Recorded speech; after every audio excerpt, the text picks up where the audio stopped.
శ్రీ మాత్రే నమః. ఈరోజు ఈ వీడియోలో మన పురాణాల నుండి వస్తున్న సూర్యుడికి అర్ఘ్యం ఎందుకు సమర్పిస్తారో దాని గురించి తెలుసుకుందాము. కొందరు ప్రతిరోజు పొద్దున్నే స్నానము ఆచరించాక సూర్య భగవానుడికి అర్ఘ్యం సమర్పిస్తుంటారు.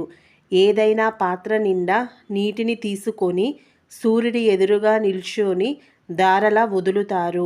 అనాదిగా పాటిస్తున్న ఈ సంప్రదాయం వెనుక ఆరోగ్య రహస్యాలు దాగున్నాయి.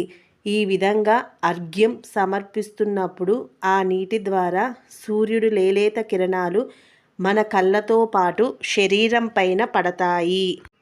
తద్వారా మన కంటి చూపు మెరుగవుతుందంట. అర్ఘ్యం అర్పిస్తూ కాసేపైనా సూర్యుడి ఎదురుగా నిల్చొని ఉండటం వల్ల శరీరానికి కావలసిన విటమిన్ డి సమృద్ధిగా అందుతుంది. పరోక్షంగా చెప్పాలంటే సూర్యుడి నుంచి అందే ప్రాణశక్తిని, వెలుగును నిత్యం ఉపయోగించుకుంటున్నందుకు కృతజ్ఞతగానే ప్రత్యక్ష నారాయణుడైన సూర్య భగవానుడికి అర్ఘ్యం సమర్పించే ఆచారం ఆచరణలోకి వచ్చిందని మన పూర్వీకులు చెబుతారు.